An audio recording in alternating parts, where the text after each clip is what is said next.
Откако волонтери од социокултурен центар побараа средба со тетовскиот градоначалник затоа што добиле известување од општината да го ослободат просторот кој го користат во зградата на поранешно радио Тетово до 30 октомври.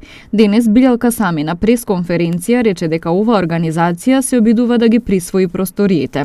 Истакна дека остануваат на ставот дека тие мора да го ослободат просторот и да аплицираат како и сите други организации за користење на објектот во одредени дејности.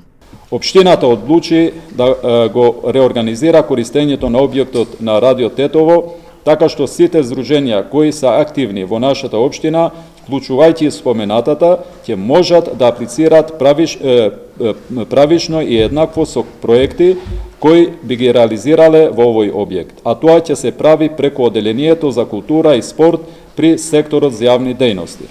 Воедно нагласуваме дека во меморандумот за соработка што го потпишала општината и горе наведеното здружение никаде не е нагласено дека користењето на просториите на поранешниот објект на радио Тетово е трајно и само за ова здружение. Во меморандумот нема услови и обврски кои мора да бидат спроведени од страна на потписничките, ниту пак постои друг документ со кој им било дозволено да го користат просторот. Земајќи ги во обзир поплаките упатени до општина Тетово од родителите кои се пожалија дека ова здружение има активности од поинаков карактер, кои немат врска со културните вредности, туку користат средношколци, но и основци, кои всушност се малолетници.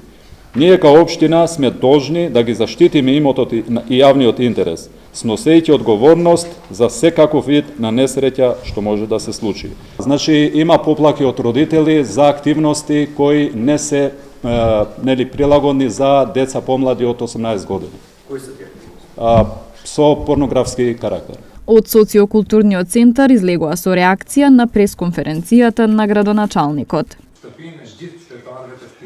Вршителот на должноста градоначалник на општина Тетово Билјалка Сами на денешната пресконференција, освен клеветите и погрешните пристапи за заедницата, нашиот простор и младите, кои 4 години го создаваат, одржуваат и фреквентираат, денес јавно не обвини дека организираме порнографски активности во нашите простори.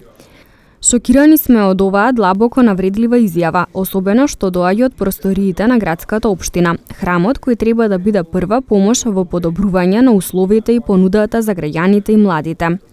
Ние како заедница за оваа сериозна дезинформација и клевета ќе апелираме до надлежните правни органи, амбасадите на пријателските земји, граѓанското општество и сите формални и неформални групи, како и до сите слободни граѓани да ја осудат оваа навреда и обвинување, кое се заснова на шовинизмот и ароганцијата на типичното средновековно незнаење.